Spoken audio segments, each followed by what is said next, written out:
And that finally brings us to the end of Bran 3. So how long did it take us to talk about this episode?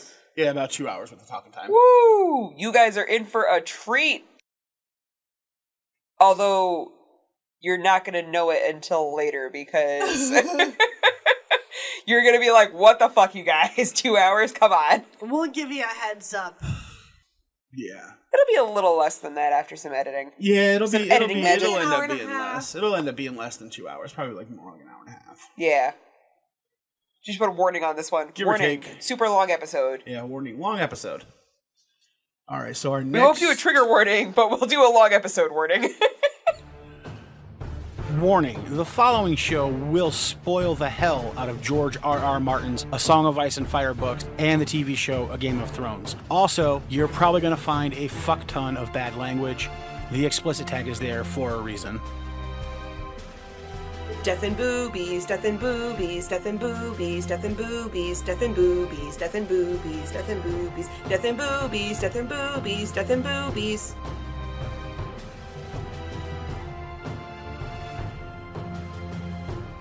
Welcome back to the Ironwood Network Book Club. I am your host, Maester Ironwood, and here this evening with me is Lady... What the fuck?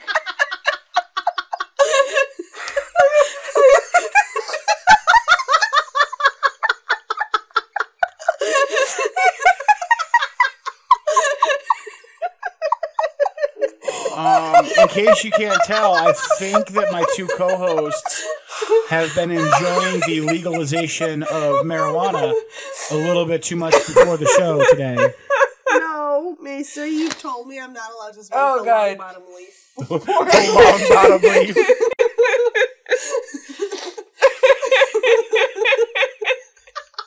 Oh my god, I'm crying.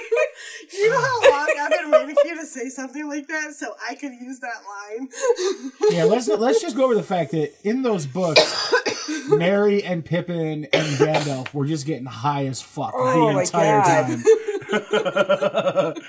Like high as a fucking for kite. 2 weeks for you to say something like that so I could use that line. It's a good thing I'm not wearing makeup tonight because it all just would have come off with how much I just cried laughing so hard. Okay, so I was trying so hard to not laugh while you were doing the introduction. And I was laughing at her. And she was laughing at me that I almost just kind of exploded in the microphone, so I exploded silently on the side, and then I just couldn't anymore. Okay, so in case you can't tell, the two cackling hyenas here with me this evening are Lady Wyvern and Widow Wolfsbane. Hi, How are everybody. you guys Hey, doing guys. tonight? We're doing great. Apparently. How are you? Fantastic over here. I am doing great. He's probably fed up with us already. We haven't even started anything We yet. haven't really even gotten started yet, and already it's been a long evening. Before we jump into tonight's chapter, I just want to make a couple announcements. In case anybody has missed it, we are now releasing 2 episodes a week. Woo, woo, woo. 2 episodes, twice the nerding. That's right, 2 episodes a week, so look for new episodes Monday mornings and Friday mornings. Excellent stuff. And if you get on over to our Patreon page, patreon.com/ironwood, linked in the show notes, you can sign up for as little as $1 a month and get every episode a few days early. So if you can't wait for the next episode, become a $1 a month patron, and you can get the episode 2-3 days early, depending on how fast I get it edited and put up on Patreon. It'll at least be a couple of days. For instance, tomorrow's episode, or Friday episode, usually I have ready by Monday. So usually it's up on Patreon for, basically you can get done listening to that week's episode and listen to the new one early, like the same day. Nice. Yeah, he does some good shit with that, you guys. And I added a $5 a month tier with what I think is actually a really cool bonus for people. I love it. What is it? Love it. So, can I do it? Hold on. Anybody who signs up for the $5 a month level, we're going to call you the Ironwood Network's Acolytes. Yes. And you get the free early access, and then you're also going to get... Go ahead, Widow. You can say it. Oh my god, you guys get to do a live action Skype with us and go over the episode with us for the chapter. So you guys get to like actually like phone in with us like through Skype. You get to talk to us like face to face, and you get to put all your like your comments and shit around and joke around with us, and it gets to go out and everyone gets to hear you. In other words, you can be the third co-host on an episode of your choice. Yes. So pick a chapter upcoming that you like. We'll get you on a call. We'll do a four-way discussion on that chapter with us three and you. Sounds like a lot of fun. I know, Sounds right? like pretty cool. The only thing we're going to be missing is whiskey. I've got that in the cupboard. Yes. You have to provide there's some right over there between you two. There is. I was like, you guys unfortunately have to provide your own whiskey, so we can't do that through the computer. I can't mail you whiskey. There's no I'm sorry. television or anything right now. So. Yep, can't mail you whiskey. If we get the fifth dimension thing fixed, we might be able to help you out, but that's been a little rough. The fifth dimension? What about the fourth? No, we're going right past that. Skipping right past the fourth. We're going right past the fourth right dimension, right to the fifth. All right. That's the Weirwood dimension, is it not? Yes. Yes, it Excellent. is. Okay. Sounds good. All right. So now that the notes are taken care of, tonight we are discussing probably the best chapter up to this point in the books, I would say. The craziest I think so. chapter, just like a whole bunch of insanity. I think he said that about a previous chapter. Well, I said that one of the other ones is my favorite chapter. Oh, okay. Yeah, I think this is the best chapter. Like, it doesn't have to be my favorite, but I think it's the best chapter. All right. As far as everything we learn, all sorts of craziness going on. This is like an acid trip to me, this chapter. Yeah. Well, Yeah. George was a big Grateful Dead fan. There you go. See? But then again, I've also never taken acid, so I have nothing to compare it to. Well then. All right. Patreon goal. Enough money for Lady Wyvern to podcast on acid. That will never happen. No, it should totally happen. If I am not allowed to smoke the long bottom leaf, I am not gonna do acid. All right, not going there. Why? Acid doesn't... I'm not allowed to smoke the long bottom leaf. Yeah, but acid doesn't make you, like, chilled out and doofy and dumb like long bottom Does does. the long bottom leaf make me dumb? Make you dumb? It makes you useless. Yeah. You took 20 minutes to flip 5 pages into a notebook to find an empty page. Maybe it was like 15 pages, whatever. It still took you 20 minutes to do it. I remember that. And then I proceeded to sit on the couch, eat a whole bag of chips, and not remember what I was watching. Exactly. Yeah. Yep. That's because the TV was off. Yeah. Acid doesn't do that. Acid just makes you see weird shit. Yeah, you would have seen shit on the TV had you been on acid. Yeah. Exactly. Oh, yeah. Okay. We're discussing Bran 3 tonight. We haven't gotten there yet. We haven't gotten there yet. We've just been talking about drugs. Yeah. Well, I mean, this chapter's kind of like a fucking acid trip. Yeah. Yeah. Well, maybe that's how we got into this. Sure it Yeah. is. I'll take your word for See, it. now we're just going in a big circle because now we're going to go right back into that discussion because that's how it started. But yeah, so we're talking about Bran 3, Dreaming Bran. Yes. And so who wants to do a synopsis? I'm pretty sure you want to, Maester. I really don't. I've done like the last 4. Except if Widow or I do it, we're not gonna. It's not gonna be up to par. I'm literally going to keep the synopsis really short and sweet and just get into discussion. Well, of then everything. let's do That it. sounds good too. I mean, I did the Nettard one, so there's that. the Nettard. The Nettard. I like Nettard. I just like saying Nettard. Yes, I know, because you have to give nicknames to everybody. I do. Stop it. His nickname is Ned, and his real name is Eddard. So I just put the N at the front. Nettard. You're a nut. Yeah, Nettard. Yeah. All right. I love Nettard. Anyway, okay. Do it, Maester. I can do this. Well, the synopsis really for this one is really easy. Bran is still unconscious after having been thrown out of the window to save the realm from war. Still don't believe that. Hashtag Jamie the hero. No. I'm pretty sure that's what happened. He's described in this chapter as a shining golden white beacon. Because he wears white because he's on the King's Guard. Yeah, but he's a shining white beacon. He's a good guy. Because he wears white. He's the good guy. He's the good guy. He's the good guy that threw a kid out a window. Continue. He's the good guy. So Bran, then it starts with Bran having a dream where he's falling and falling and falling and falling, and a 3-eyed crow comes to Bran and tells Bran that he needs to fly. And Bran continuously tells him that he can't fly, he doesn't know how to fly, doesn't matter because he'll wake up right before he hits the ground. The crow tells him, why are you making flappy things? This is like She's trying to fly. the crows in Dumbo. They put their wings together. Oh yeah, the crows do this. That's how the crows fly. Yeah, The racist crows in Dumbo, Yeah. yes. yeah, the most racist Disney characters ever. Excuse me. Yeah, which is saying something. Yeah, yeah, it is. Fucking Nazis. Sorry. Anyway, so Bran tells the three-eyed crow that he can't fly, he doesn't know how to.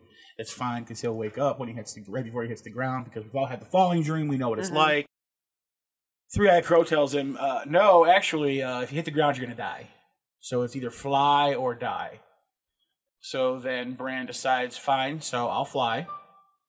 And he flies, and the crow pecks at him right between the eyes and gives him a third eye.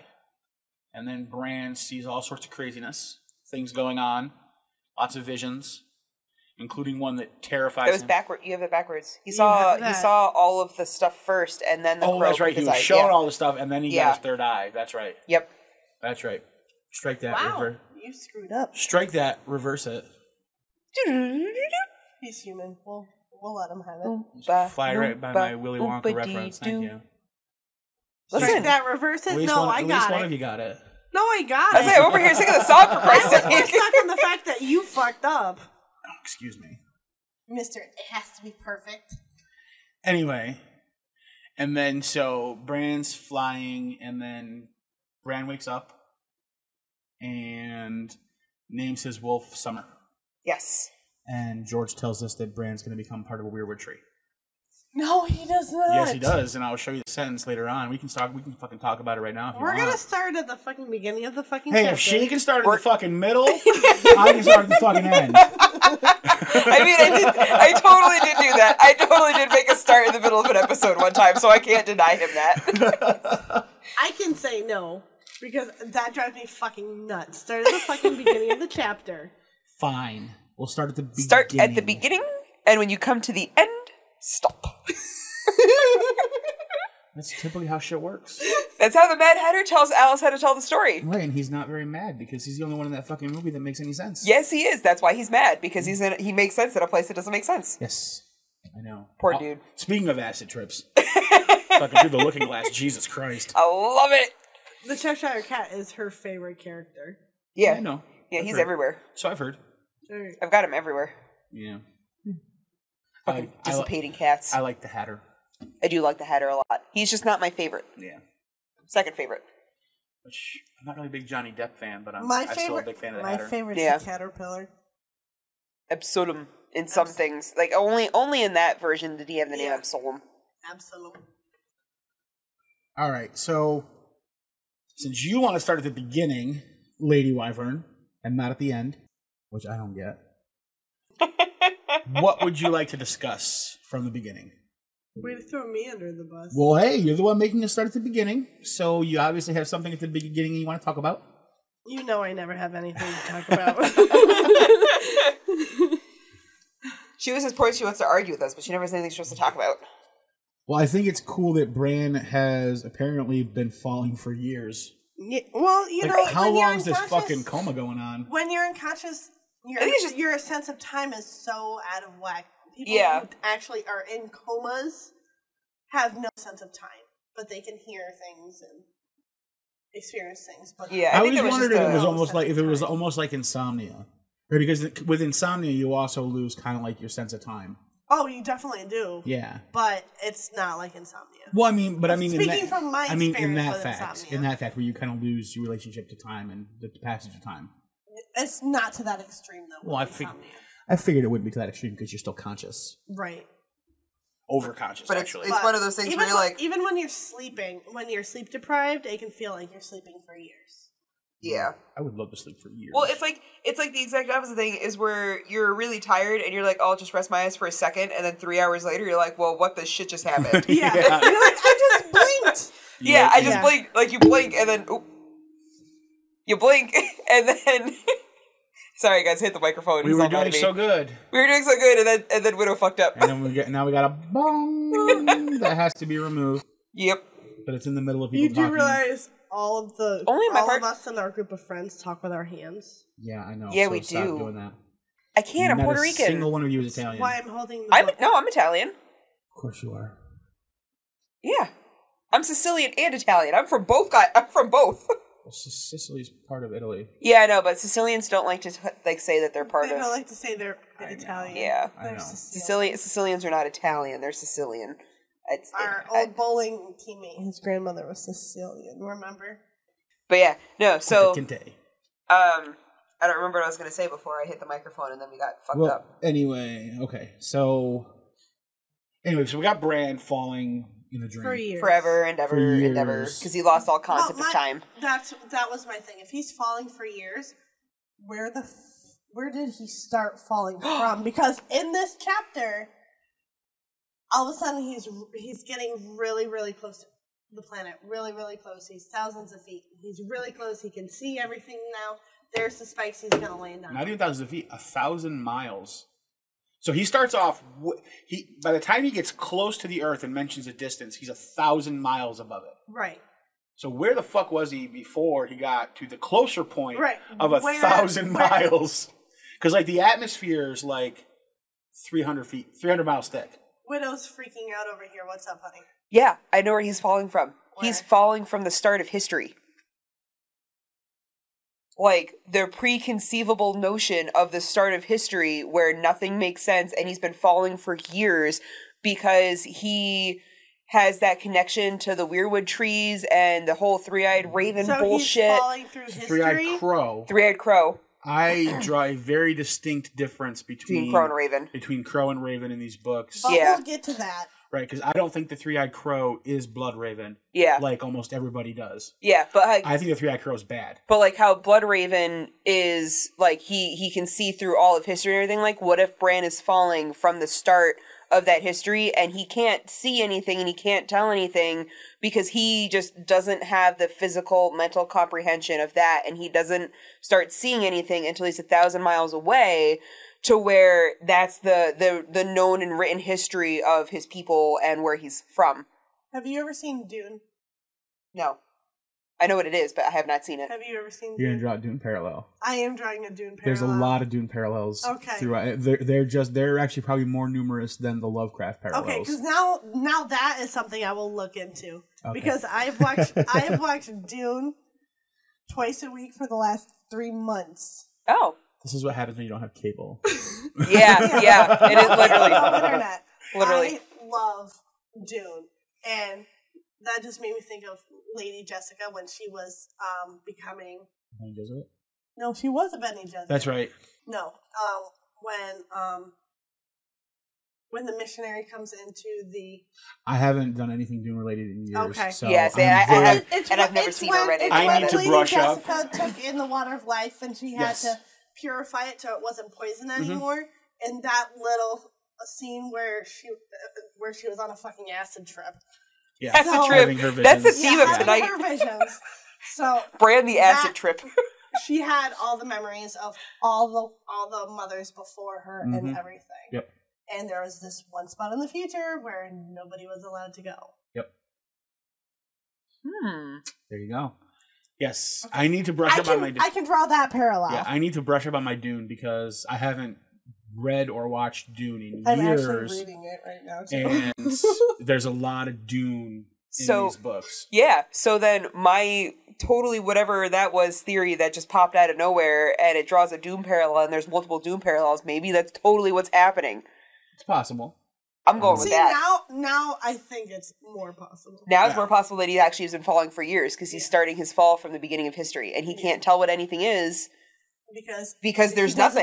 He doesn't know what he's looking at. Or the gray mist is just like the primordial... Yeah, the primordial time in the frame. Like dust and shit that would then become the universe and the solar system and Planetos. Yeah.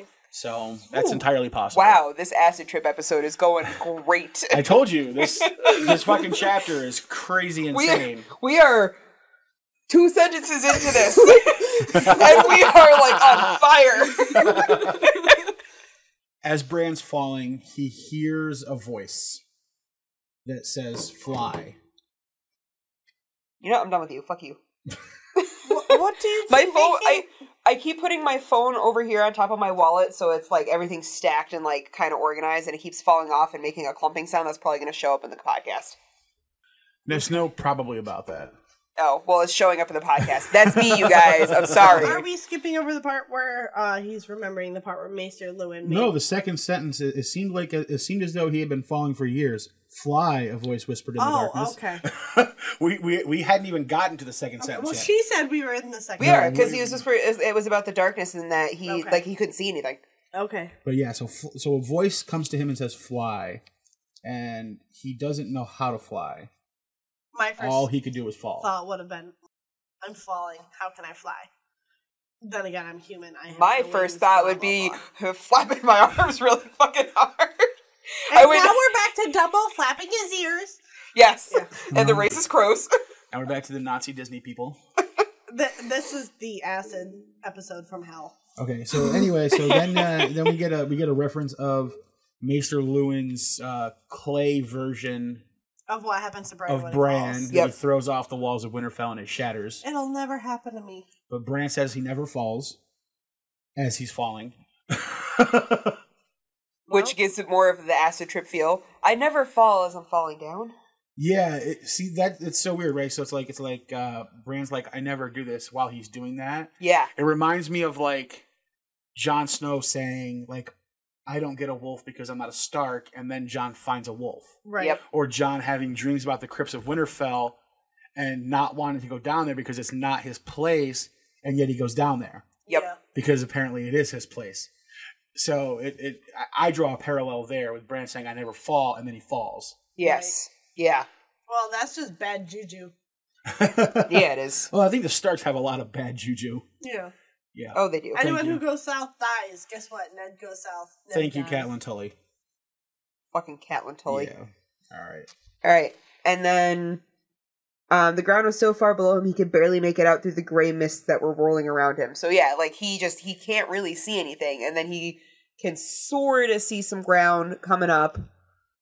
Yeah. Now, is that cloud? That can't be clouds. The gray No, mist? because he's still in outer space. That's what I'm now. saying. Because he's more than thousands. He's more than 1,000 miles off of the planet. Because later on, he's closer, and he's 1,000 miles above the ground. So is it like finally ground asteroid belt? I don't know what it is. I think you might be right. It could just be cosmic dust. It's like a converging of space and time. Yeah. And so falling for years, is that it's maybe the fifth dimension? No, is it maybe light years? Oh, it could is be. He falling for light years? Oh, he could be falling from the beginning of history. That's going to take a lot of time. So like falling for like a massive distance, as in he's falling through time. He's in light speed. Can't be in light He's speed. in the TARDIS. No, Hello. he's on a dreadnought, and he's got light speed. He is the dreadnought, and he's at light speed. So fast to the point where the gray mist is actually the history that he just can't see because he can't I think the gray mist is history that he can't focus on. On my theory, I think the gray mist is just. I think it's images that have been distorted and blurred out. Yeah, that just it looks like mist to him because he's not a trained green seer. Yeah. So like so he can see the mist because he can see the history. I don't know what you mean by green seer, and you keep saying it. I'm like, I'm not there yet, and you're like, well, too fucking bad. Well, it was also in the show. Blood Raven's a green seer. Okay. I say a green seer is like a man in the cave. Yeah. The books give me more information. I completely agree. It's the wargy guy that can see the past and the future, not just in the animal's eyes. Not a warg. He's the one that warg is specifically with wolves. He's the one that took Bran on the little side. I thought wargs could do more than just wolves. I thought it was like any animal. Well, warging is specifically skin changing into a wolf. Oh. Which is different than just skin changing into other animals. And they're not skin changing. They're just going to watch different points in time. So the show just kind of like blanket termed it. What it seems like to me is they're skin changing weirwood trees. But there was not a weirwood tree at the Tower of Joy. Not at that point. Could there have been? And I've got a weird theory that we were talking about earlier. It could have been there in the underground past. black water that could be like fucking everywhere. Oh yeah, we were talking about that. That'll be later. Stay tuned for mysterious black water, kind of like the mysterious pink goo under New York City in Ghostbusters. Yes, exactly. Yes. Oh my god, we can't stay straight on this. No, you can't. This is an episode where you really can't because, I mean, there's too much happening and there's too much outside potential. influence. Yeah. There's too much potential for what's going on here. So, anyway, we get Bran falling and falling and falling, and we learn that what's talking to him is a crow. Yes. With 3 eyes. We don't know. Oh, it's 3 eyes until he lands on him after he starts to fly, right? Right, but it ends up being a 3-eyed crow. Yeah. That's telling Bran that he needs to fly or die. Because Bran thinks that when he hits it's just a normal falling dream. And right before he hit the ground, I'll wake up. Like, everybody's had a falling dream. We know how it goes. Yes, but falling dreams are instant. You're almost asleep. You feel like you're falling. You wake up. But he's been falling for years. Right, but to Bran's mind, it's a fall. Like, I've had falling dreams that aren't like falling asleep and then waking up immediately after. Like, I've been woken by a falling dream like hours after I went to sleep. Oh, really? Wait. Yeah. So, mindfuck thing for maybe some of the people in the audience.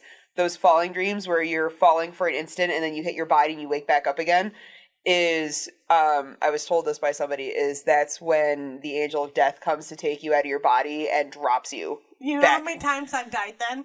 You know how many times I've tried to die? Yeah. That's way too fucking many. If you believe in that stuff. Just saying. Maester over here is probably rolling his eyes at you. I did not roll my eyes. He didn't roll his eyes. He was kind of like, I don't know about that. Sighing thing I didn't do a sigh. I didn't. That was kind of like I don't know about that one. I was very nice. For once. He likes me. I don't believe in angels. He don't like me. That's because I didn't date him. But I like That's a whole different. Yeah. But I like in the one part too where he's saying that he can't fly, and the voice is just like, this is before he even knows that it's a crow. He goes, well, how do you know? Have you ever even tried? Right.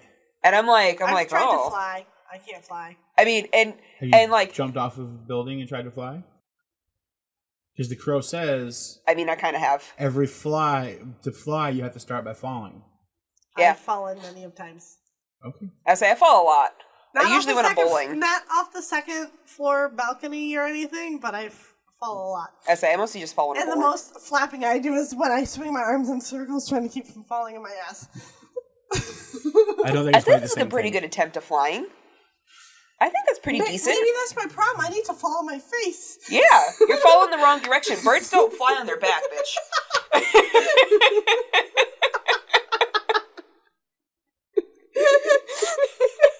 Oh, God. Boy. Oh. Okay, and then, so then after the have you tried part, that's when he starts looking around and he can see that the voice is coming from a crow that was spiraling down with him just out of reach. Yep. Tries to ask him for help. Yeah, and he tries to ask him, like, hey, can you help me or whatever? And the crow's like, well, I'm kind of fucking trying, but you got some corn on you? Yeah. Because Bran was always feeding them corn. I don't understand that. Because he was talking about how in the first chapter where he was climbing, at the beginning of the chapter where he got thrown out, or not the first chapter, but before he got thrown out the window, he was saying that he used to bring corn up to the rooftops to feed the crows. That's right. Yeah. That's weird. Also, now, what's your symbolism for that? Well, also, corn has a big symbolism in these books related to certain male characters in the the mythology of the Corn King and John Barleycorn, which are kind of like fertility gods related to the changing of seasons and the protecting of winter is coming, like harvests and stuff like that. So like the fact that like Mormont's crow is always into corn when John's around. John is like the Corn King character. And, interesting. And Bran also has some Corn King symbolism going on. I need some information on that because I don't really know anything about that. Well, because we're the new readers, and but you guys are more into like the mythology and stuff like that than I am. Yeah, that's what I'm saying. Like, I need to read more about that. Regardless, but you have more information on the backgrounds of the mythology of the whole Ice and Fire Kingdom. Times. Yeah, I feel like there needs to be levels of like the book versus the show kind of thing, like there is with Harry Potter. Like if you've only read the Harry Potter books, then you're specifically something, but if you've only watched the movies, then you're a muggle. But if you watch both, like if you've read the books and the movies, then you're you're a true blood or something like that. A Death Eater. No, No. That's not how it works. I don't know, but there's something. If someone knows what it is, send an email in and let me know what the hell it is, because I can't remember. But, yeah, that kind of thing. I think like levels for this, so... Well, the only level I know is I'm a beginner. Yeah, see, I've only read the first book. I'm like an infant over here, like fetus stage. I've done all the books and all the seasons of the show. Yeah. Yeah, you! I still need to do the last season of this show. Count on this Just podcast. skip it. I was reading the thing where skip the last character season. that plays Braun was saying that his postman won't speak to him because he shot the dragon. Spoiler alert. Yes, I did read Yeah, that too. he said that. Just skip the last season. It's fine. It's not real anyway. You know, it's None of it's real, but that's not the point. It's garbage. No, I mean it's not real as in like it's not anything that's gonna It's garbage. really deal with the book. Littlefinger dies like he's a bitch after getting outsmarted by 2 girls. Yeah, I told I did not like I that told episode. Wyvern's sister about that. I was like according to the two of you that he dies in like the least honorable to his character way. Like Oh yeah, they Yeah. totally betrayed his character when they Yeah. killed him. And I'm like, there's different ways, like, people definitely died in ways that made sense. And I told her, I was like, the way that Roz dies, because she betrayed Littlefinger, so he gave her to Joffrey to torture and Yes. kill. Like, that is something that he would definitely do. Yep. But the way that apparently he died, which I have no knowledge of personally, is, like, nothing would make sense. Like, it's not put something it you would this call. way: like he spent the entire season warning Sansa about how to survive the game and play all the different moves out in your head before they play out in reality. Yeah. So he's spending the entire season telling her about this and warning her about that, which means it's fresh on his mind. And then while all that is fresh in his mind, he gets outplayed by Sansa. Makes no fucking sense at all. Maybe whatsoever. I wonder if maybe he just never believed that she would turn on him like I'm that. sorry. But, I mean, he doesn't trust anybody. Exactly. Like, that's his biggest thing. He doesn't trust anybody. Yeah, but that's enough of the TV show. Okay. We'll get back to the books. Oh, yeah, definitely. But yeah, you skipped season 7. It was garbage. Yeah. It was entertaining to a point, but yeah. I wouldn't worry about it too much. I want to know why the crow asks him, "Are you really falling?" Well, Bran asked it if it's really a crow. Oh, so it was stating the obvious kind of thing? I think so, yeah. I think that's like a thing. Stating the obvious thing? Yeah, Yeah. I think so. I also think He answered maybe, his question with a question. I think maybe it's also seeing how perceptive Bran is. Like, is Bran smart enough to realize that this might not just be a dream? Yeah. Like, this might be more than that. And he might actually really be falling. Like, maybe, like, falling through his own subconscious. And if he falls too deep without flying, then maybe he'll never be able to get back out. Yeah. He'll just stay in a coma forever. Like, yeah, exactly. There was a TV show where they had an episode like that. Did you ever see That's So Weird on No. the Disney Channel? No. I think that was even before. I never watched the Disney Channel. Yeah, there was an episode where this kid was in a coma, and his hospital wires got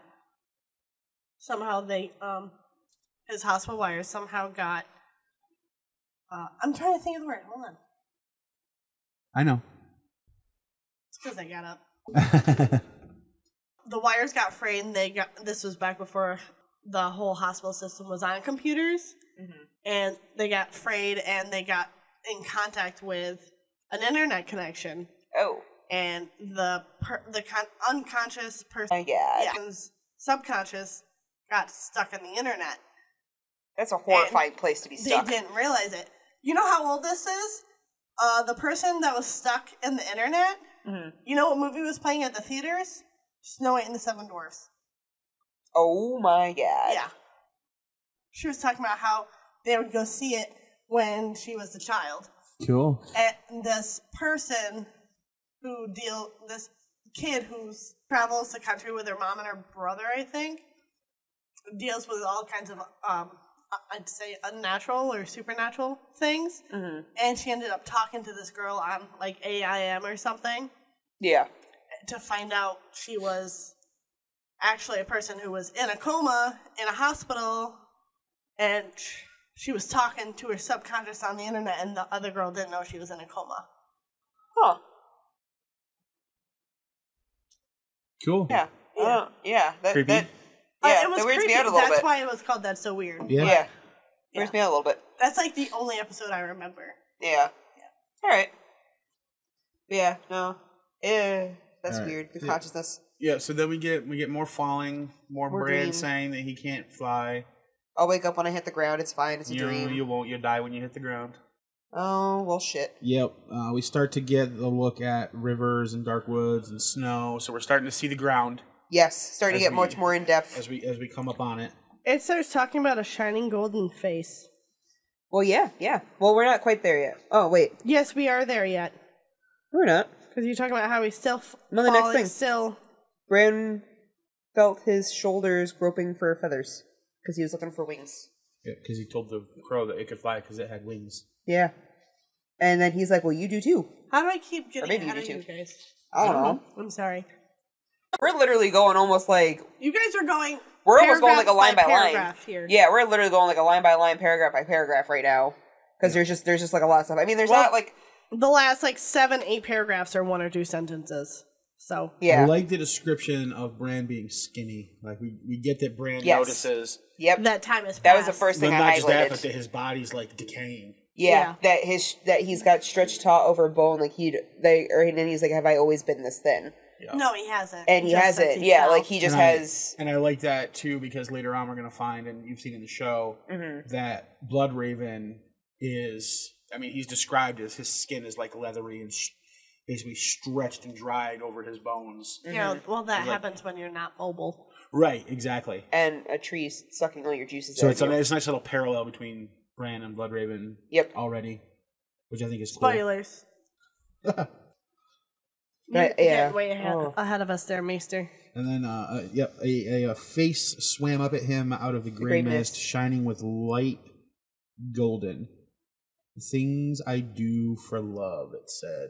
It's obviously shit. Jamie. That's obviously Jamie. Yeah, we're very obviously So- back on Jamie throwing him out of a tower. So we went from he's and I think this is a really big proponent of this paragraph right here is a huge nod to the face of people in comas have no concept of time. So he's remembering the last thing that happened before he got thrown out the window, before he entered the coma, Right. was the last thing he heard.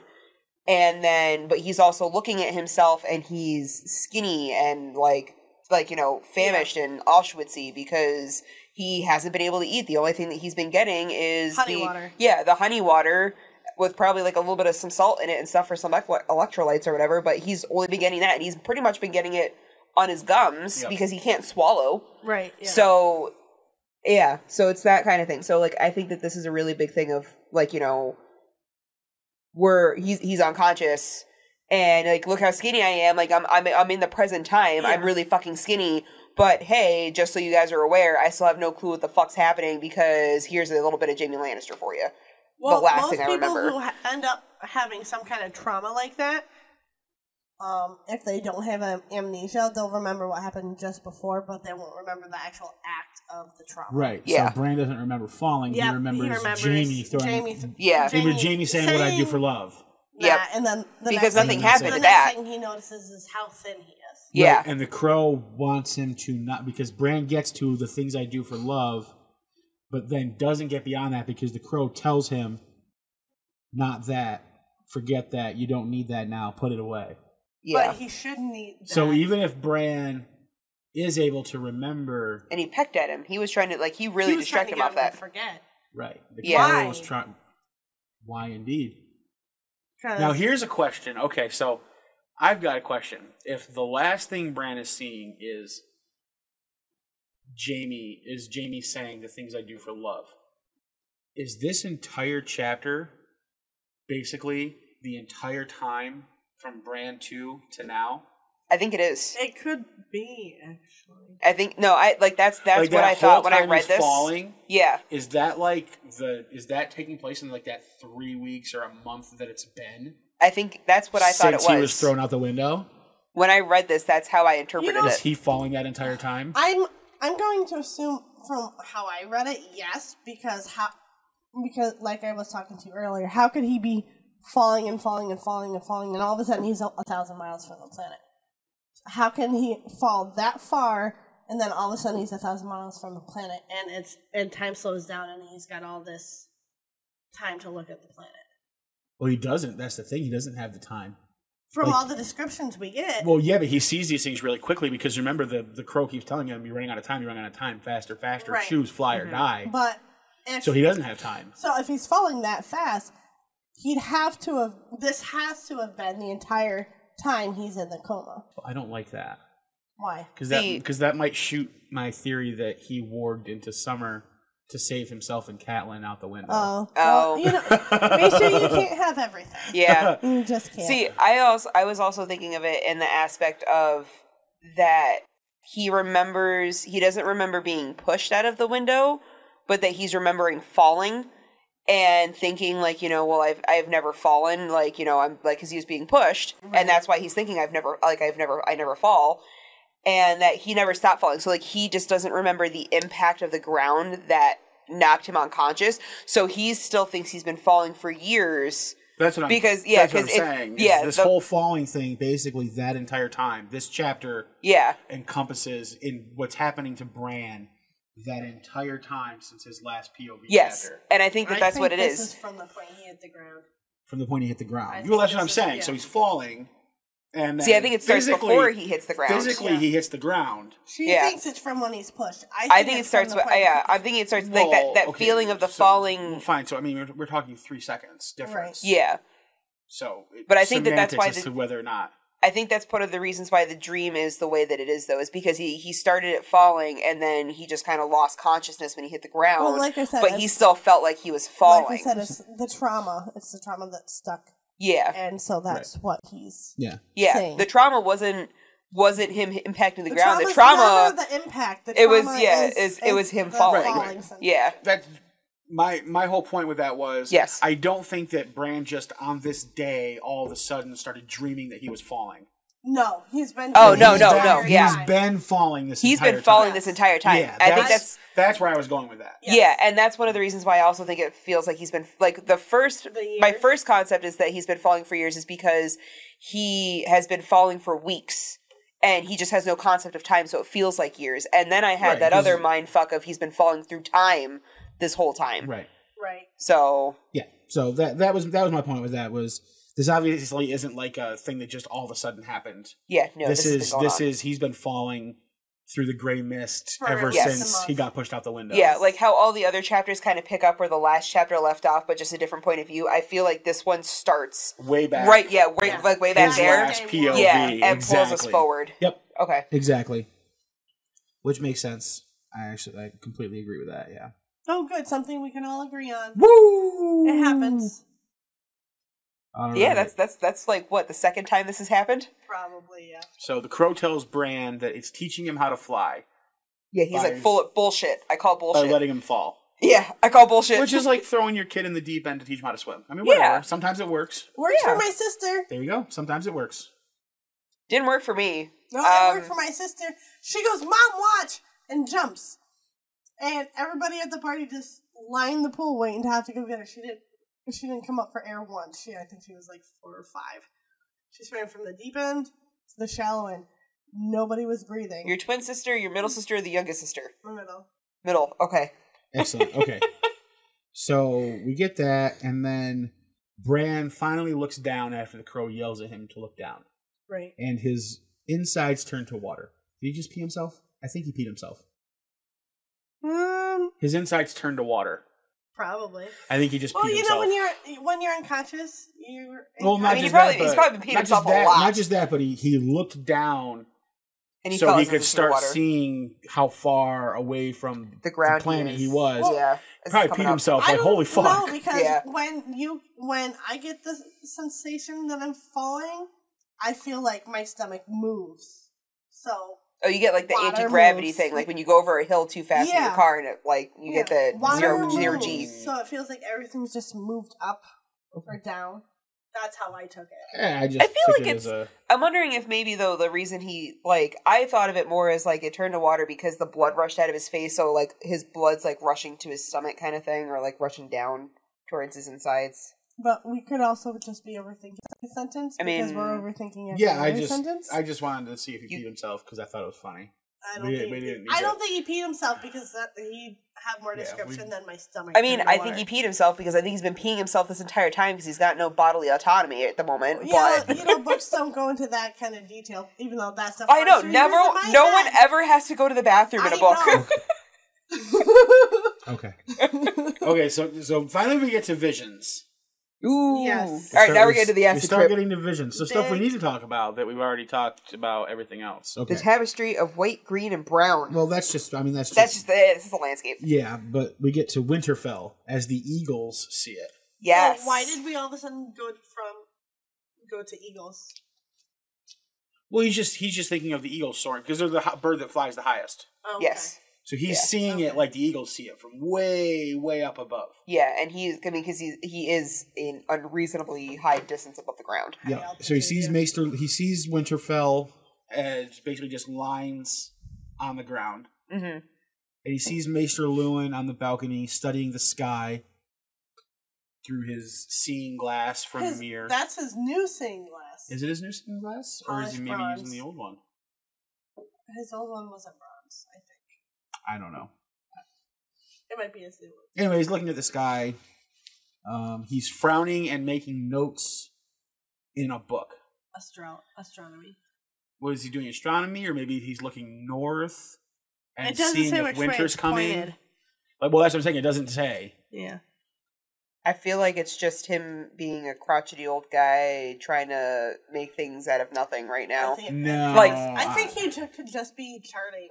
Yeah, I mean, it could just be charting. Like, he could be doing something weird. What do you think he's doing? I think he's looking north and seeing winter coming. Why? Because the stars are moving? How do you know it's nighttime? You don't. Exactly. So how do you know he sees stars? So what the hell is he looking at in the middle of the day with a telescope? Fucking north. And you know what he's going to see? Big snowstorms coming down the fucking way. If anything, he's going to see the fucking wall because it blocks everything else. I'm sure maybe he can see above it. I'm sure there's probably sky he can see above the wall. He could probably see like storms like coming down over the wall. I feel like you can't see 400 miles away with at all. Sarcasm. Well, I don't know because it's said in lore that you can see the wall from the top of the high tower in Old Town. Yeah, but he's not. Old Town's really far. It's Old much Town further is north. Old Town's Wait, where's Old Town? Old Town is way the fuck south. What? If Old Town is like okay, so if we call like the wall to Winterfell as a unit, yeah, so like a Waltafell, yeah, right. Old Town's like 10 Waltafells away from the wall. What? Yeah, Old Town's. When Sam has to go to Old Town, he has to sail all the way down over to Bravos, around, and then down to the bottom and around to get to fucking Old Town. Okay. That shit's way down in the Reach. I didn't know. Okay, I didn't know that. I thought I'm thinking of Mole Town. No, not Mole's Town. Old Town. Jesus Christ. I'm like, no, the fucking Night's Watch goes there all the goddamn time, you guys. Yeah, no, no, we're not talking about hookers this time. Well, why not? I'm sure there are plenty of hookers in Old Town, too. Okay. All right. But that's good then. So I think that he's looking for signs of the changing seasons. And that's why he's frowning, because winter's coming. Winter's always coming. Well, I mean, it always is. But, I mean, that would be how they would know, though, is that he would be looking for changes of, I don't know, maybe, the trees and stuff like that and doing, animals moving. Yeah, exactly. Just little signs like that. Yep. So I think that's what he's looking for. I think he may also just be frowning because he's just unhappy. Daytime though, because Rob's in the yard. Right, exactly. Playing with real steel instead of a wood sword. Yes. So steel. Time has passed because now Rob's playing with. Rob's carrying steel. Yep, exactly. So we definitely know that Bran is seeing what is happening or has happened. So it's more real time than it is. Right. Well, I mean, it could be. Or it could be because as far as we know from this point, Rob could have been carrying steel for a couple of weeks at this point since he's been in charge. That is true. So Bran could be seeing, any time in that range. That is true. But it's more real time now than it has been. Right. For the years and years he's been and Bran does mention that Rob looks taller and stronger than the last time that he remembers seeing him. Yep. He sees Hodor. Hodor. And he sees the Godswood with the great weirwood. Yes. Which is brooding the great white over... weirwood brooding over its reflection in the thick black pool. Yes, thank you. You know, you can't have all the glory, Maester. You have to share it. And the weirwood felt Bran watching it. Oh, what? Oh, it did. When it felt Bran watching, it lifted its eyes from the still waters and stared back at him knowingly.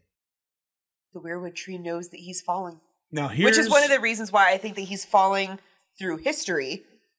Well, here's the thing. Like I said, I don't think that Bloodraven, who Bran goes to learn how to be a green seer from, is the same as the Three-Eyed Crow. I think the Three-Eyed Crow's evil. I think that the weirwood looking at Bran, I think that is Bloodraven checking up on Bran and knowingly looking up at him, knowing what he's doing. Yeah, seeing that he's up there. Which is not good shit. Like, you're not up to good stuff. Yeah, you're being a little shithead. Because you got the fucking evil crow with you, and you're learning how to fucking fly, and you're gonna get your third eye thing. Bran would know that what he's doing, he should be. No, but that's the thing. Bran doesn't know. Bran has no idea. But later on, there's 3 abominations that skin changers are never supposed to do, and Bran commits 2 of them already. Yeah, well, that's right beyond where we are. I'm just saying, I think Bran ends up being a bad character. But if what he's doing now is bad by listening to the crow, it would have been better if he died. If he didn't learn how to fly. And just was impaled on the spikes like all the others. Maybe it would have been better off for everybody else. I mean, obviously not for Probably Bran. better off for everybody else. Yeah, if he had impaled on the spikes. Because then a lot of stuff probably wouldn't have happened. Right. Like, because Bran essentially, I think, is going to become like a very powerful entity on the side of bad. Right. I get that, but I'm saying... So if he were to not listen to the crow... And die. The world would have been okay. I don't know about that, but I love how you... I don't know as though it would have stopped everything from happening. Like, I think winter's still coming. Well, winter would still be coming, but maybe it wouldn't be as bad. Maybe it wouldn't be as powerful, or it wouldn't have as like as strong of a hand up or something. Or it would just have something to do with the people and not the planet. Right. Or maybe it would have found a different person, and so instead of like killing Jojen and transferring Jojen's green seeing abilities to Bran, it just uses Jojen instead. That's spoilers. I have no knowledge of any of that. Right. So, but, there's ways that was going to work out. Like I said, I think Bran ends up... Here's my ultimate theory: is I think Bran ends up accidentally stuck inside the Great Other's like grasp, and maybe even not willingly or knowingly being bad. That's fair. Or if he impaled himself on the rock, then maybe winter just wouldn't come, and we would have a nice summer for the long time. I don't think that would have happened. Listen, winter was always comes back to the weather. I think it'd be somewhere in between. Can you talk into your microphone? Yeah, tell us into the microphone what you're saying. See, I think it's somewhere in between, as simple as you want it and as complicated as you want it, and that's all I'm saying. Because that's just too easy and that's just too complicated for me. It's somewhere. It's like right here. So but now we have to like work our plan somewhere into the middle, and I don't know if we can do that. We already agreed on one thing today. That's true. Union rules, one a day. Yeah. We hit our quota. We're done. Oh, it is a new day. Oh shit! It's midnight. Yeah, it's a new day. It's. We're still on the same episode though, so I don't. All right, so this is true. I don't do things based on people's hourly schedules. I do things based on sleeps. So this is still in the same sleep. Yeah, I do it based on sleeps too because I work night shift. Yeah. So exactly. So yeah, it's on the same sleep, so it still doesn't count. And you have to work in the morning. Yeah, whatever shit happens. He doesn't have to drive anywhere. I don't get that much sleep. All right. Yeah, you don't have to drive to work in the morning. Plenty of caffeine. Yeah, I got a long commute. 5 feet from the bedroom to the desk. Kitchen. Yeah. Whew. Don't get stuck in a snowstorm. So next, Bran sees Catelyn and Sir Roderick on their boat headed to King's Landing, and apparently they can't see that there's a fucking storm in front of them. Well, I'm sure they figured it out. Well, I mean, they figured it out, but they somehow could not see it. Like, he said that there's the vast roaring lash or the lash of lightning or whatever, and that somehow they could not see it. Well, here's the thing. It's obviously not... I think the storm could also be like a couple 100,000 feet away, and they just actually can't see it on the horizon yet. Well, that's because he's more also than possible because it happens all the yeah, and time. he's like all the way fucking up here, and they're all the way fucking down here. So while it looks like it's like half Or an it's inch, more symbolic than that, and it's not really a storm. Well, I mean, it could be that too. Well, but I wasn't gonna go there. I want to talk about the weather. You and the fucking weather. You know, I'm an old person at heart. Symbolic because I don't recall going to the TV show because I haven't reached the part in the book. Catelyn doesn't discuss hitting a storm on the way to King's Landing. That's because Catelyn didn't take a boat to King's Landing. She did. Yes, she did. Did she? I don't remember that happening. Oh my god. I thought you said you watched the TV show. I did. You're gonna have to watch it. I'm gonna have to watch it. It was a week ago. You informed us that you were the world's foremost expert on seasons 1 through 3 because I just watched them. Because you had just watched them, and you don't know shit about them. I do. I apparently don't. Jesus Christ. He doesn't discuss apparently getting through a storm on the way to King's Landing. So it's probably symbolic. That's what I'm saying. It's a symbolic storm that or the show doesn't realize that it's a shit storm. The show does not count for shit. It's the great shitstorm of their time that they're sailing into, and they don't realize it yet. Catelyn doesn't realize that she's going to King's Landing, and she's never going to make it back to Winterfell. Yeah. Neither of them will. Sure, Roderick will. I was talking about Ned. Oh, well, no, Ned and Catelyn won't. Yeah, Ned and Catelyn are back there. But yeah, I think that's the storm is not a physical actual storm. It's just he can see the foreboding on the future. Right, he can see what's coming. Okay. Exactly. And then he looks south and sees the great blue-green rush of the Trident. Yep. So that's where his dad is right now. Yep, with Sansa and the drama with the wolf. Yeah, and he's actually at that exact moment too, where he can see Sansa crying herself to sleep because her wolf has just been killed, and Arya is just kind of like watching everything happening in silence and is holding her secrets to herself. And I want to know what the secrets are that she's holding. That was what I was like, saying. Is what fucking secrets does she have? The only secret I know Arya has right now is Needle in her trunk. Well, so what other secrets does she have? And the fact that her wolf didn't just run away. She had to send it away. Yeah, she sent it off. Which might be the thing. I wonder is that discussed in that chapter? I wonder if later on in King's Landing, Ned and her talk about it. Okay. And Ned tells her that there was honor in the lie because it was for the right reason, because it saved her wolf's life. Right. Yeah. Yeah. Okay. And I feel like one of the secrets that she's holding too is that like, what if her wolf didn't necessarily just attack Joffrey on its own? Like, I mean, it could have, but what if she did it? Yeah, she was like, no, get him, like, attack him, like, she said something. What if she warged? Yeah. Yeah.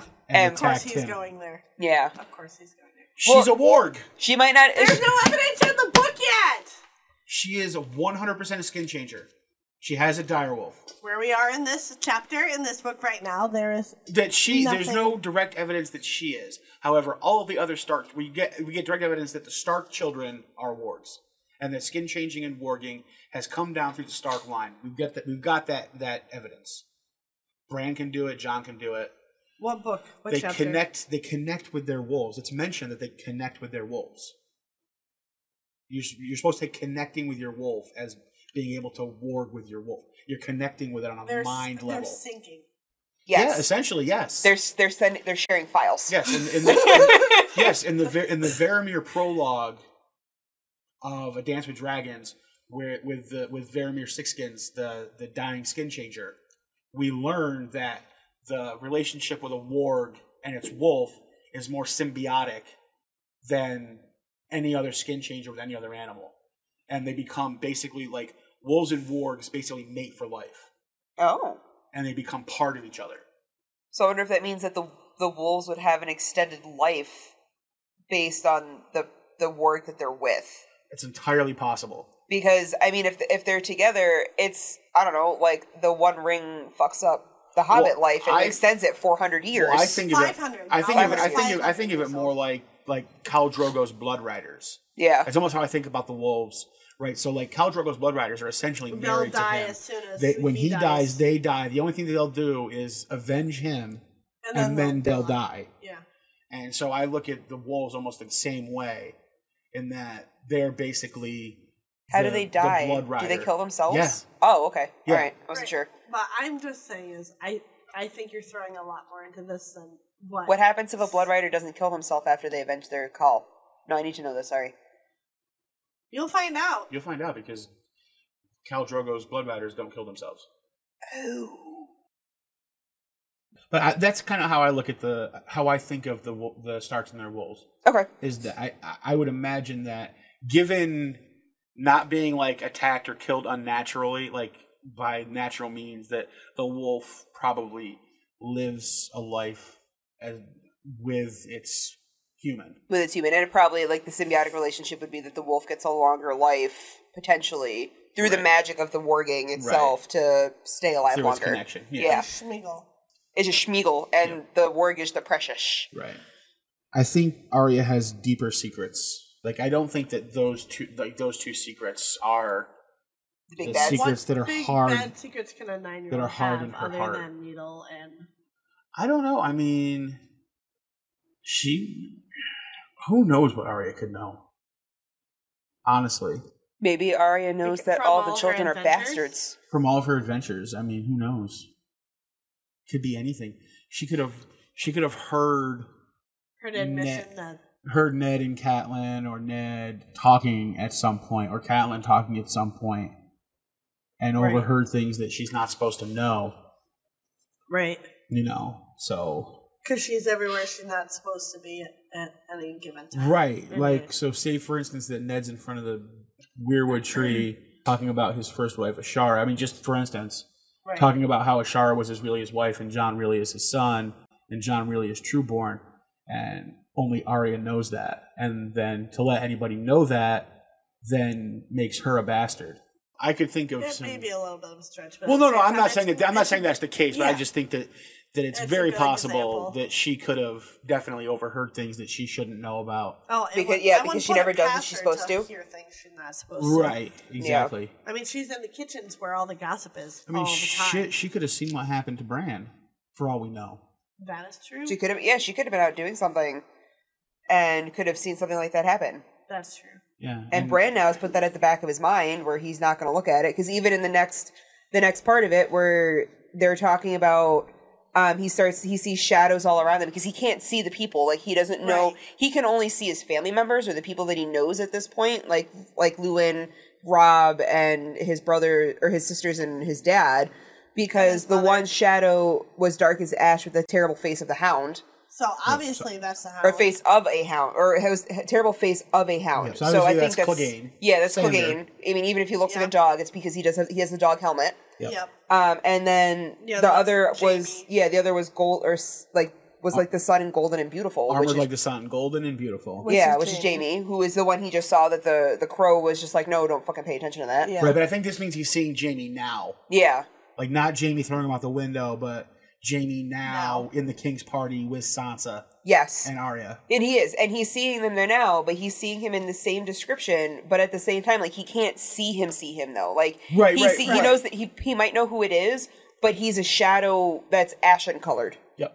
Like, he Exactly. doesn't have it's not like he's like, Because I don't know. he's looking from above, from Yeah. thousands of miles up, straight Yeah. down on what's going on. it's like everyone's these little, like, dots or ants, and then some of them have these little pointers above them that have, like, a little picture of their face. Right. Like, he can see Yeah. the face. Yep. And then we get, but looming over them both, a giant in armor made of stone. But when he opened his visor, there was nothing but darkness. And thick black blood. I have no thoughts on that at all. I have no idea. You did earlier. When we were So in the over car. Oh, that's to do with one of your theories that we haven't discussed yet. Okay. So wait, I'm not going to present that. my thing is that when over both of them, the Hound and Jaime? Is that who they're talking about? Is in the armor made of stone, Well, here's the thing: is it over? or is it over the Bran and the Is it over? Crow? Is it over Sansa and Arya, or is it over Jaime and The Hound? The Hound. Yeah, or is it over them as in the entire encampment? That's a good question. Well, Because them is an open thing. Well, over them both. So it's Okay, so obviously it's a pair. it's either Arya and Sansa or Jaime and the Hound. I think it's Jaime and the Hound because they were the latest ones to be this. That's what I think too. Yeah. Is that it's over Jaime and the Hound. So, which makes me think that it's not. So there's two main theories who people think is the shadow-clad in armor of stone. Either it's the mountain that rides, Sir Gregor, Which would make sense because he's fucking right? nothing but evil and... But then where's the blood come in there? Well, remember he gets raised as Sir Robert Strong, and we never, like in the show, you can still see that he has like his normal face, Right. but in the books, you never see that. It's just like It's just like the messed up skin colors in his eyes. The only face I see is in the show is when he comes back alive and he's one giant bruise forever because right. That's what I'm saying. Yeah. That's what I'm saying. Whereas in the books, it's not even clear he has a head, and if he has a head, it might not even be his head. Right. Yeah. So, Which would make sense because he's not necessarily seeing these people as them They right now. are. He's seeing them as like an idealism So kind of he thing could be for seeing those ones. all of these people at different aspects at different times. Yeah. at different times. But so the thing is, we don't even know if that. could be years ago. Or, Yeah. But we have no, we don't even know that the mountain, we have no, I idea think or it's reason to contemporary think the because mountain's there. I think it's contemporary, right? Because everything he's seeing is kind of happening right around that same time. Yeah. Right. Catelyn's on her way Yep. to King's Landing. Yeah. The party is stopped there. Sansa's sad because of her wolf. Ned's Yep. walking around because he just killed the wolf. Arya's So I holding guess her it's like secrets. the lack of time. Right. Jaime and the Hound are both there in camp at the same time. Right. So I think that this is all contemporary. Like, I don't think it's future or past. I think this is all contemporary. Yeah. All within the same few days, or No, I mean, I think literally all of this is occurring at the same time. Like, I think as this is going on, Maester Lewin's upstairs looking outside. It's morning time. See, I asked you that earlier, and you disagreed with me. When did you do that? The same time we were talking about the other theory. I don't remember you saying were his visions all taking place at the same time. Yeah, because I had mentioned something about how Ned and the girls and Catelyn being on the boat, and you said, "Oh, I don't think Catelyn's on the boat yet." Where we are in the story, No, and I had asked if he was seeing into the future, and you said you didn't know. Oh, okay. I don't think he's seeing into the future. I think that all this is happening right now. Like, I think that Maester Lewin is on the tower right now. I think that Catelyn Rob's is in on the her boat. yard. I think Rob is right in the Okay. yard right now because remember at the end of the chapter, Rob comes running up. Right. So he would have had to have heard something, which means he was probably right outside the tower in Right. the yard. Yeah.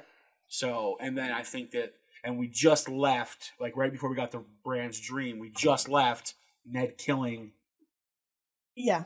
and Lady. So, right. So it's like the next morning. And Jaime Yeah. and Clegane are still out looking for Arya. No, they came back. Remember, No, because they they- brought yeah, the they're butcher's back. boy Oh, back. that's right. Yeah, they that's both, right. Yeah, and that's when they Yeah. both got back to camp because they both had led the camp or the search The north. search. Yep. Right. So Okay. yeah, I think that all of this is occurring at the same time, Okay. and Bran's kind of seeing like the 10,000-foot view Right. of this whole map playing out right Mhm. now. Okay, so the other big theory of who the armored and stone guy is that it represents Littlefinger.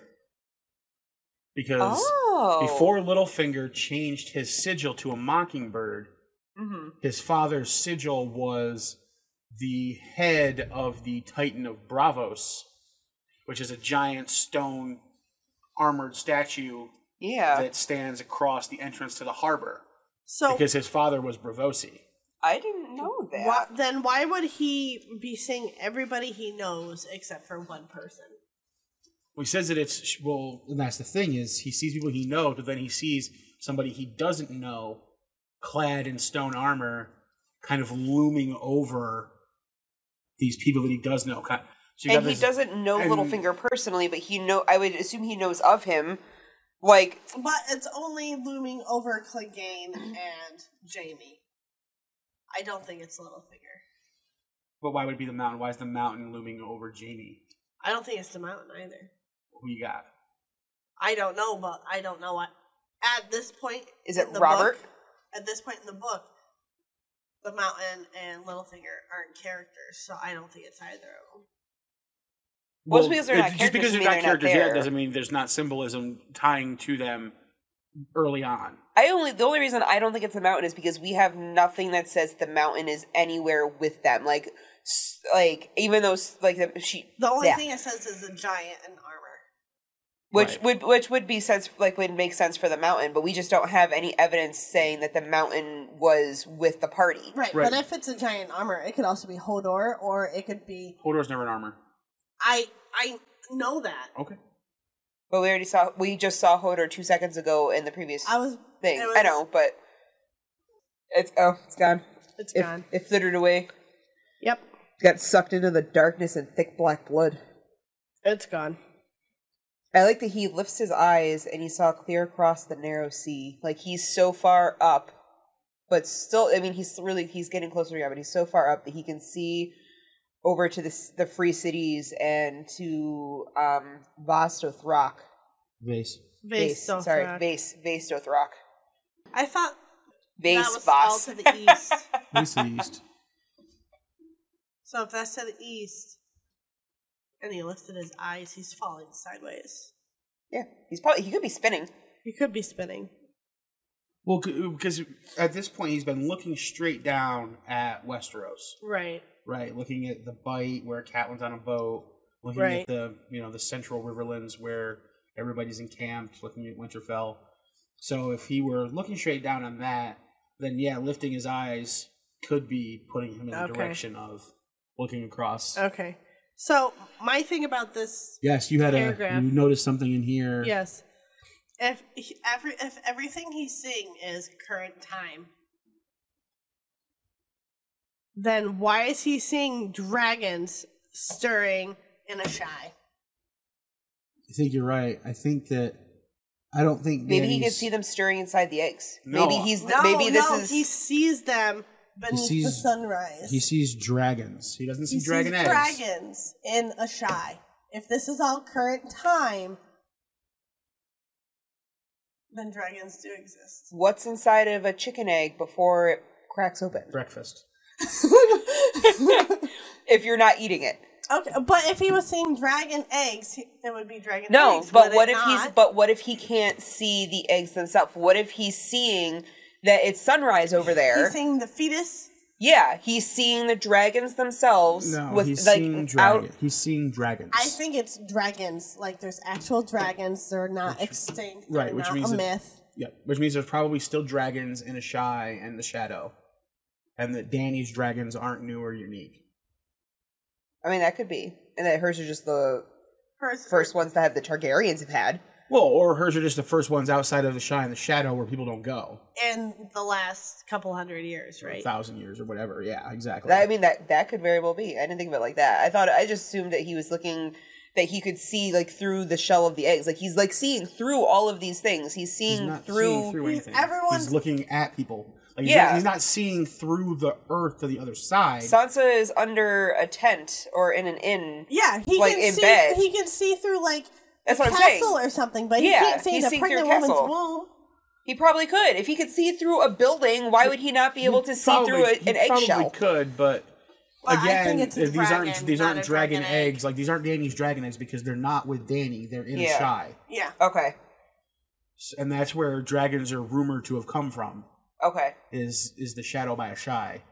Oh. So And I would imagine wanna that there know are the still relevance of dragons this there. Because as of now in the television show, or even where the books end, the only dragons ever mentioned are either a myth or they're Dany's. Yeah.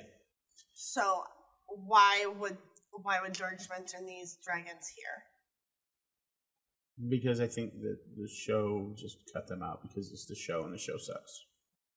No, Well, yeah. I It's want I think to that see these- that these have relevance later on. Oh, I think that they absolutely might. I think that Euron's probably going to go and bind a dragon with his dragon binder horn. What's the dragon binder horn? You'll get to it. Spoilers? He's got a horn that's called a dragon binder horn that he says will bind dragons to him. Spoilers? Oh. Yeah, so... Interesting. I don't think... A lot of people think that he's going to try to steal one of Dany's dragons. Is he also going to try to sleep with Asha? Making a Targaryen tie here, saying that he's going to start marrying inside the family. I doubt it. Just say, okay. Is Yara? she also gay? Yara is the show. I know. Yeah. But is she also gay in the book, too? I want to know that. She's bi. She'll sleep with anything. Why don't you do Okay. some As reading long as and it's not find her out. brother. Well, I'm getting there. You're getting there. I'm getting there. Slow and steady. But yes, I think you're right. I think dragons are still around, are still a thing, especially in the Otherwise, shadow. you wouldn't see them. Right, exactly. He would see eggs. Which would explain why there's still... Like he wouldn't call them dragons. He would call them dragon eggs. Yeah. I say, and dragons themselves are magic, so that would explain why there's still magic in the realms. Because they're not gone. They're just not right there where people see them. Right. And I don't know that dragons actually control the amount of magic that's available anyway. I mean, that's fair. Like, I mean, there's no clear-cut indication that that's the case. Yeah. You know, so who knows? But yeah, I completely agree. How did you not get to like this part of the book where there's like dragons stirring beneath the sunrise, and you're like, oh, this isn't political anymore. There's dragons, Matt. I knew it was fantasy when I started reading it. Okay. He also started reading it when it came out.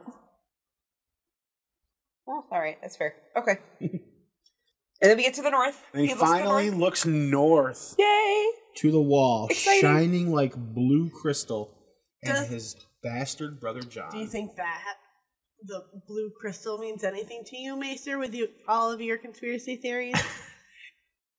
I don't know. Or is it just I think that might be why. Or is it just because it's a wall so thick? Noting the color blue, I think could be important. What if it's just like that a block of ice so thick can be blue? I was saying, yeah. What if it's just like the blue ice in Alaska? Yeah, like on a cruise. But really, blue is kind of tied to the Starks. Okay. In a way, so also fits my theory here. He can see Jon sleeping alone in his cold bed. He can see through the building. He can see Catelyn in the boat too. So. Yeah, so he can see through stuff. Fine, if you want to say he saw dragons inside of eggs, whatever, but he didn't mention dragons. It doesn't say dragon eggs. It said dragons. It's fair, but I'm still saying he can still see through stuff. There's no point in mentioning them if they're just in eggs. Yeah, but it still fits my theory that I had while I was reading it. Because it doesn't say he saw chicken eggs on a farm, so maybe he did. Maybe he did. Maybe they were hatching. Oh, they'd be adorable. Because they're stirring. I love watching little chicks hatch. It's my favorite thing. Whatever. I love her. I love you. You love her. I love you too. You do love my hair too. No, I said you love her and hate her. No, I don't hate her at all. I love her. Yes, Jon sleeping alone in a cold bed, his skin growing pale and hard as the memory of all warmth fled from him. Well, it doesn't help the wall. Well, yeah, but it doesn't help that the last memory he also has is of the meanest interaction that he's ever had with Catelyn Tully. Yeah. Well, also think of this. Now, is this now Jon currently? If everything else is current, then this would be current too. Right, but this is a pretty good description of Jon lying in the snow, dying after being stabbed with his throat cut. So then why would everything be somewhat current, but not this? I don't know. Because then if this is current, then it could go back to being the dragons at Asshai. It could be thousands of years ago when they were alive and around. Right. Or it could be years into the future or months into the future where Dany's dragons have already hatched. Dany's dragons hatched not in Asshai. It right, would so they be a whole wouldn't different stir set of in dragons. Asshai. Okay. But so Jon does mention how when he first gets to the wall, how he feels as though in no time he won't remember what it's like to be warm. Yeah. But I also think it's foreshadowing. Like, I think Bran is seeing it currently, like Jon feeling like that. Yeah. It's probably he just lost his tail. Has Jon even actually gotten to the wall yet in Jon's point of view? His point of view? Because his next POV is at the wall, already at the wall in training. Okay, so he his got last to the wall off screen. Okay, all right. That's because that was my thing. I was like, the last thing I remember is that they were still like making camps on their way there. They were Yeah, almost no. there, It's but the not same there. with the TV show. Yeah. There's no It gets big to the scene wall where he off gets to screen. the wall. Yeah. Okay. He's already there. Yep. Okay. So, and I think it's Foreshadowing of Jon's death turning into, going cold and hard. I think it's foreshadowing. He's in a bed here. He died in the snow, so. Yeah, I Could be a think funeral bed. I think his skin growing pale and hard as warmth is fleeting him and all memory of warmth is fleeting him. I think that could be a foreshadowing of the way that he dies, but I think this is also just a representation of the fact that he's realizing that his hopes and dreams of glory at the wall are all gone. bullshit and it's just all nothing. Agreed. So I think that's part of Or that it too. could So I think it's just be both. Siberia and it's fucking cold. Well, yeah, that too.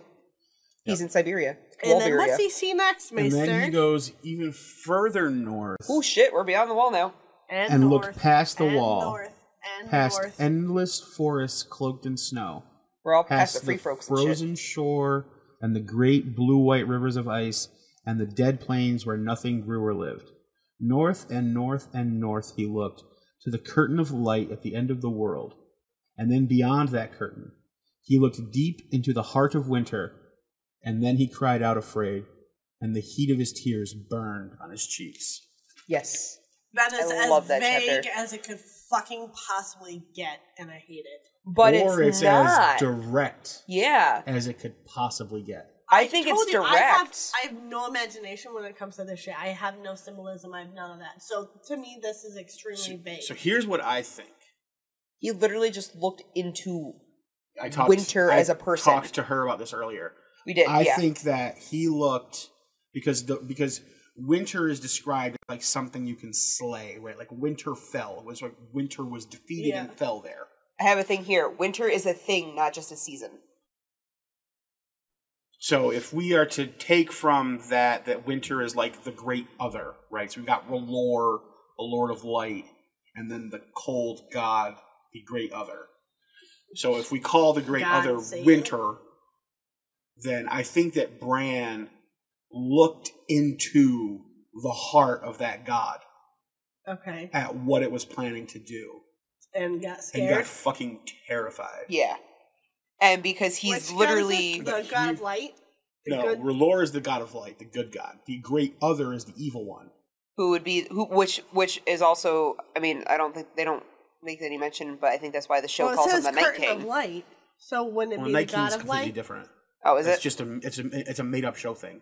Well, I think that's why they extrapolated that, though. I think that's why they came I with don't that. think so. You don't? No. All right. What was that?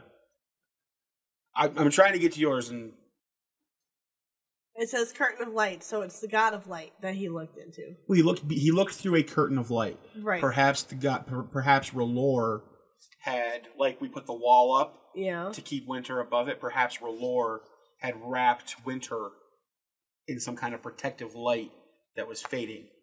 So he Okay. looks through that curtain of light and sees into the heart of winter. Okay. So if winter is a being, whether it be supernatural or natural, I think he's looking into the heart of winter and is terrified by what he sees. Sounds harsh. Now, everybody knows I think Bran ends up being a bad guy, whether willingly and knowingly or not. Like, I don't know as though he makes the conscious choice to be a bad guy, Right. but he ends up playing a part for bad. Right. Yes. And I wonder if maybe what terrifies him so much is that he sees his future role in the heart of winter. But if he sees it, wouldn't he try and stop it? Well, maybe he does. Maybe that's why he seeks out Bloodraven. Ah. Self-fulfilling prophecy. Right. Exactly. Because it's right after this that the crow tells him, now you understand why you must live. Because winter's coming. Interesting. That does make a lot of noise. Right? I know. But I think, though, too, that I think, like, George wants to mislead people into thinking that Bloodraven and this crow are the same person at the first. Correct. And the way that, and like you having told me that that you don't think that they're the same, I can see that now too, because I feel like Bloodraven would not have allowed Bran to go past that curtain of light. He would have been like, no, that's darkness, don't do it. Like have you seen the new Star Wars movie? All right. And the new one, let's do something we can all know. Okay. So it'd be like Gandalf not letting Pippin look into the Palantir. Yes. Right. Yeah. Yeah. He doesn't want him to look into that because he knows that it's going to be dangerous and it's bad and it's evil. And so he's trying to keep him from that.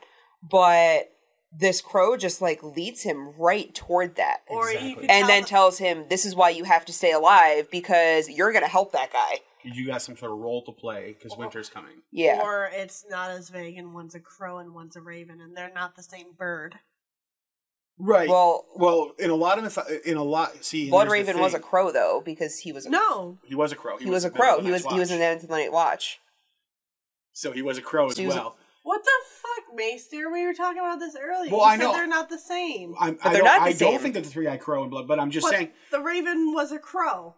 Yes, Bloodraven was a crow at one point. Never mentioned that. Oh yeah, he was a member of the Night's Watch. Which is why when Bran first gets there, he goes, "Are you the three-eyed crow?"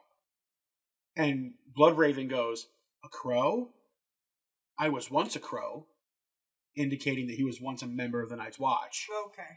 He was a Lord Commander of the Night's Watch who went out on a ranging and then went out and sought the Children of the Forest. Interesting. And has been in his cave ever since. Mm-hmm. All right.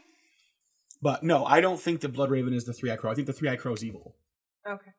And I think that Bran opening his third eye, like the crow gets him to do, I think that that's bad. I don't know if the crow gets him to do that or the crow kind of forced it on him. I think the crow forces it on him. He beat the shit out of him before he woke up. Yeah, he literally just starts pecking the shit out of him to get him, like to try to rip it open. But he had to live in order for it to happen.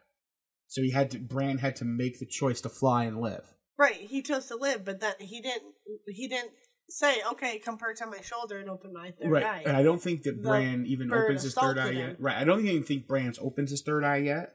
Right. I think that the crow gave him a third eye, but later on, Jojen tells him that you have a third eye, but you haven't opened it. Well, he did say it hurt, but there was no blood or anything. Right. Yeah, they didn't feel anything. So it wasn't open. Yeah. Right, because Jojen says, you have a third eye. The crow gave it to you. Right. If you were to open it, then you could see all these things. Right. So I don't think he's even opened his third eye yet.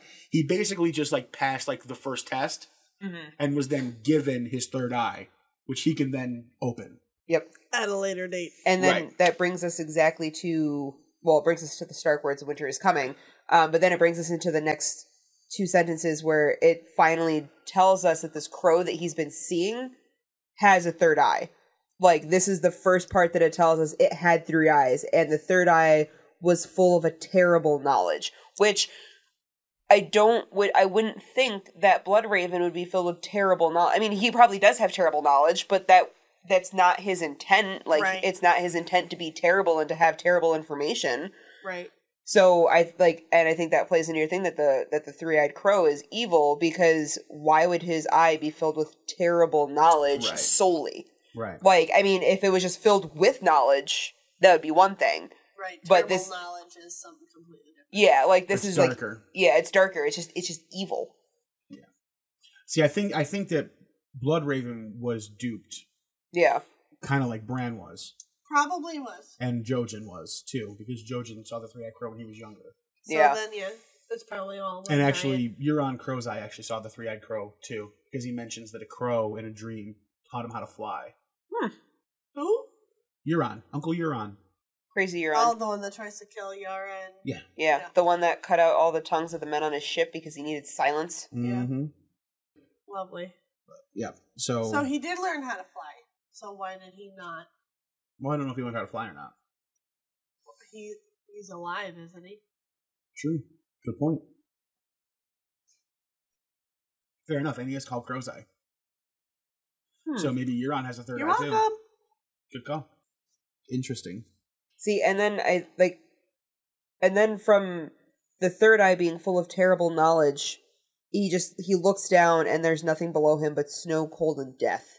All of a sudden, everyone's gone. Yeah, there's nothing Nobody's left. There. It's just ground. Yeah, ground, death, and snow. And Snow, the cold, and death death. would be...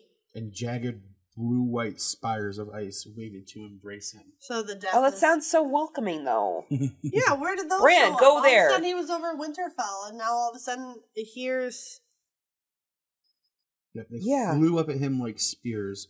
He saw the bones of 1,000 other dreamers impaled upon their points. He was desperately afraid. I feel like this is the part where they tell you that this isn't like Bran's obviously not the first person who's gone through this, that there's been plenty of them, but none of them have passed the test of being able to fly. Euron's still here. And so is Three-Eyed. That doesn't mean that doesn't mean that they didn't pass too. I'm just saying that this means They that had there's to be able to fly But there's- to Yeah. stay off the... Right, so Yeah. but there's thousands but there's thousands of people who didn't. Yeah, there's thousands of people who did not pass. So I mean, yeah, there's a handful of people who are alive, like Euron and Bloodraven, that passed. Yeah. But there's all of these people who had these dreams and had these experiences, probably with the same three-eyed crow. It makes me wonder And they didn't what pass. this crow is looking for in these people. I think he's probably like looking for different people to play different roles. Yeah, and if they Euron's got a role to play, Bran's got a role to play, Bloodraven's got a role to play, Jojen had a role to play. He played his well. Yep. So Yeah. bad. We'll get to Jojen when we get to Jojen, but Jojen had a role to play, so. And then all of a sudden he knew how to fly. yeah. Yep. Well, because it's like in Once Upon a Time, Emma didn't believe until she had to believe. Yep. And then... Yeah, and then it happened, and then everything just made sense. So like he couldn't fly until he's like, wait, but maybe I can fly, and then takes off. Yep. And then it felt wonderful, better than climbing, and then all of a sudden the bird attacks him. Yep. And then the bird gives him a third eye. Yes. Oh, but we forgot about the part where he's sitting there and he's like, can a man still be brave if he's afraid? And he hears his father's voice saying that's the only time a man can be brave. Yep. Well, you know, sometimes you He's just got- have he's to got Dad think going about there. on those wise words before you make a decision. Yep. A little post shadowing back to chapter 1. Yeah. Yep. Yep. And then that's when the crow was like, come on, you have to fucking do this. And then he's like, oh yeah, sure, put my arms out and flap, flap, flap. Fly or die. Now, Bran, fly or die. Yep. Fly or die, because And he he's going to flew. hit the spires. Yep, and he flew. Yep. It's amazing what you can do when threatened with death. It's true. Absolutely. And so then he's looking into the crow's mouth and realizes that the crow is a serving woman with long black hair. And Yes. Bran is awake. And you're awake. He goes immediately from the one thing. And I like that it goes, though, like the crow screaming him, but it also goes through the gray mist again, too. Like, it doesn't it's not just like, he sees one thing and then it transforms. Like, the mist goes around him, fucks up his vision and everything. And then as the mist is going away, the crow kind of melts into this woman's hair, and he sees that it's a serving woman with black hair. Standing in front of him, yeah. Which makes me wonder, is that bitch affiliated with the crow? It just says a serving woman. It doesn't say if he recognizes her or not. Listen, Oh, Catelyn... wait, it says right there. He remembered her now. Yeah, I'm wondering. I'm suspicious about the serving woman because Catelyn Tully did a lot of fucked up shit between the time that Bran fell and the time that she left that allowed a guy to hang out in the stables to try to kill Bran. For a couple weeks. So for a couple weeks. So that means that obviously other people could have been coming and going and no one would know about it. Well, Bran remembers her. I mean, that's all we know. Yeah. But what if he only thinks he remembers She her? could be evil. You never know. Yeah, maybe she's been evil and she's been there the whole time because that's the part she had to play. I don't think she's mentioned again, so. She might not be. Maybe her job was just to be the reason that. Maybe she has a third eye. Maybe. Maybe. And that's why he saw her as soon as he woke up, and she happened to be there. Maybe that's why maybe that's why he woke up, is because she has the third eye, and she was able to kind of pull him forward out of the coma after he learned how to fly. I think that the reason he woke up is because he learned how to fly. Well, yeah, but it pulls into that, and then she turns into a crow. I think the woman's just the serving woman because she seemed pretty shocked to find him Oh yeah, awake. she drops the water basin. Yeah. Yeah, and starts screaming. And so he wakes up and instantly knows that No. The name is Wolf Summer. Yes. Because I like that he remembers is his enough name. that he like he feels his forehead to 'cause see he if the can third eye's there. Because he can still feel it. He can still feel it, and he's like, he ever goes, get a he's dream where bleeding. you're shot or, you get hit with something, you wake up, And my you've got a first thing I do sensation there. is I've got a sensation there, I've got to see if it's okay. Nope. Oh, I've had that. I've I had haven't that had happen, that. definitely. No. I've had plenty of dream where like shit has happened to my body in a physical manner like that, but Yeah. I've never woken up from it. No. If So. I wake up from it, the first thing I do is I check. I can also control my dreams though too. I'm one of those people that like I have options and choices. Like it's not just like a weird roller It's a coaster ride. I have video no game for choice. you. Well, aren't you lucky? Yeah, it's like a video I game just for me. sit and watch myself burn. Literally. no. I've literally No. watched my body burn. I make choices and I fucking feed people to zombies. But Let's bring it back. It's after 1 o'clock. yeah, we're almost done. Oh shit! We're almost out of here. All right, All but right, yeah. So then we get him talking about his wolf. A pair of yellow eyes looked into his own, shining like the sun. The window was open, and it was cold in the room, but the warmth that came off the wolf enfolded him like a hot bath. His pup, Bran realized. Or was it? He was so big now. He reached up to pet him, his hand trembling like a leaf. You're so excited about this. Go for I it. do like this sentence, because I think that Bran, at the end of our story, will become part of the Weirwood Network. Simply because it says like a leaf. Well, not just because of this sentence, no, because of, he's in the Weirwood Tree Network right now. Well, I think anyone who wakes up from a coma is gonna be weak, so they're gonna be shaky. I understand that he's going to be trembling. I get that. Okay. But it's very specific symbolism that he could have been trembling like anything, Yeah. but he's trembling like a leaf. And he becomes a tree later in his life. Supposedly. Supposedly. Not there yet. Yeah, we're not there. Yeah. Well, we're literally not there yet. It's not true in the books Yeah. yet. Yeah. Either. But Yeah. I think... It'd be kind of cool though. Become a tree. But yeah, so I think that is a little bit of a symbolism towards potentially Bran's future. See, I skipped right over that and went right to the fact that he named his wolf Summer. Because, I did. I mean, I kind of did too, but I didn't. We don't have the same foresight that he has. Yeah, no. My first thought was there has to end for summer to come. Mm-hmm. So Or summer has to end for winter to come. Unfortunately. well, fuck you guys. I didn't read it that way. Because winter's not here, winter is coming. See, In order for winter to come, summer has to die. I think. And in the show he dies Yeah, in the show he dies. Yeah. with Hodor. But I'm just saying, symbolically, in order for winter to come, summer must die. That's how... And vice versa, winter has to die for summer to come. See, Just saying. but my thing is so, and the only reason that I see it, I saw it the exact opposite way that you saw it, not because of, I didn't have this because of a conversation with Maester, I had this of my own thought beforehand, was that, and I put this in here too, sees that winter is coming, so he names his wolf Summer. So he wants his wolf is his protection. Doesn't want summer to end. And he doesn't want summer to end, so he names his wolf Summer to protect himself from what he just saw In the heart of in winter. the heart of winter. I'm okay with that thinking. I'm okay with that Right. thinking. Which also leads us to, before winter can get there, which it will, It always Yeah, comes. summer and has that's to die. and that's why and it's just that thought process. So he named his wolf Summer to protect him from what he saw in the heart of winter, but summer always fades before winter comes. Yeah. So They can't both be alive at the same time. that's why Seems Yeah. like too much of a happy ending story for George. It's Game of Thrones. Yeah. No one ever gets a happy ending. Yeah. So... In the end, somebody's gonna win, but they'll have lost everything for it. So oh yeah, Yep. And then Rob, who was just out in the yard comes running up. and is out of breath from running up all the steps into Bran's room. yeah, I really wanted to know if he was I wanna know- wearing the medal that he was wearing in the vision. I want to Nice. know. Wearing the sword. Oh, I assume he's still carrying a sword. Right. He probably carries a sword, except for when he's sleeping now. Right. I know. I just meant if he was wearing the same whatever he was in Brand's vision. as Right. he was falling. Yeah. But I just want to know why the fuck their sick room is at the very top of a tower. To keep people isolated. I mean, alright, fine, fair. But he's not, like, diseased.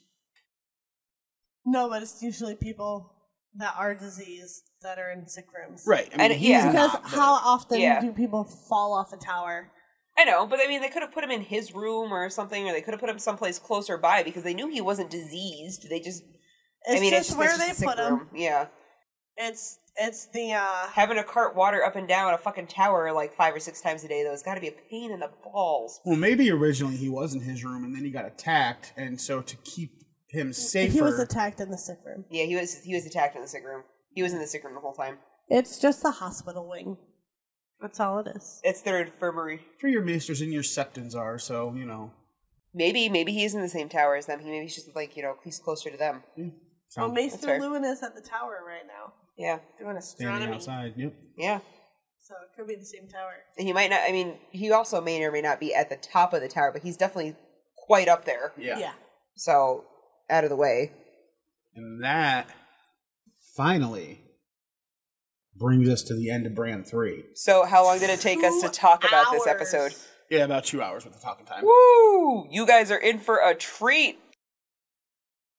Although you're not going to know it until later because you're going to be like, what the fuck, you guys? 2 hours? Come on. We'll give you a heads up.